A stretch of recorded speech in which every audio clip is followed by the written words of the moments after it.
still waiting for Volsky. Now the signal has gone towards the goaltender rolls, and he's ready. Here comes Volsky, first shooter. Makes the back.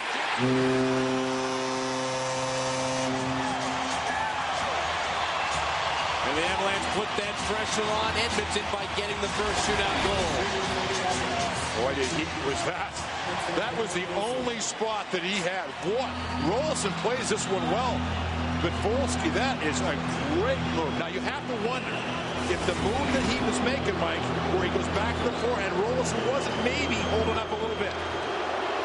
Here comes Ryder Nilsson coming wide. Nice move by Nilsson. He outweighted him and gave him the Peter Forsberg postage stamp move. Yeah, that was when you know how good a goaltender is in a situation and you see that kind of goal, that is a great move. Here comes Super Joe. Now he's only taken 3 shots in shootouts this season. Because of him, we are here. Second backhand by the Avs. First Volsky, then Sakic. Both backhands have been scored. And it's a 2-1 lead for the Avs. And this, if I'm not mistaken, the same move he used against Luongo. He goes, he waits.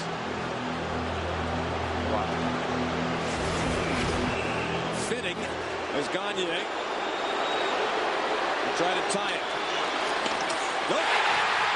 Theodore outweighted him.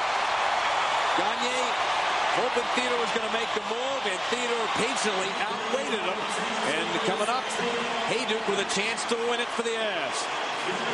There it is right here. And you called it perfect. He waited and waited. He never committed. He wanted to once. He wanted to, but he caught himself and he didn't. And that enabled him to throw that left pad out. For the win, Milan Hejduk. 6 seconds away from defeat. The Avalanche pick up 2 points. All 3 shooters, Volsky, Sakic, and Hejduk score, and Dwayne Rolson, 6 seconds away from getting the win from the Oilers. Gives up the goal to Joe Sakic, and then the Avs win it in a shootout, and they have now 90 points this season. And who gets credit for the deciding goal? Joe Sakic. Joe Sakic.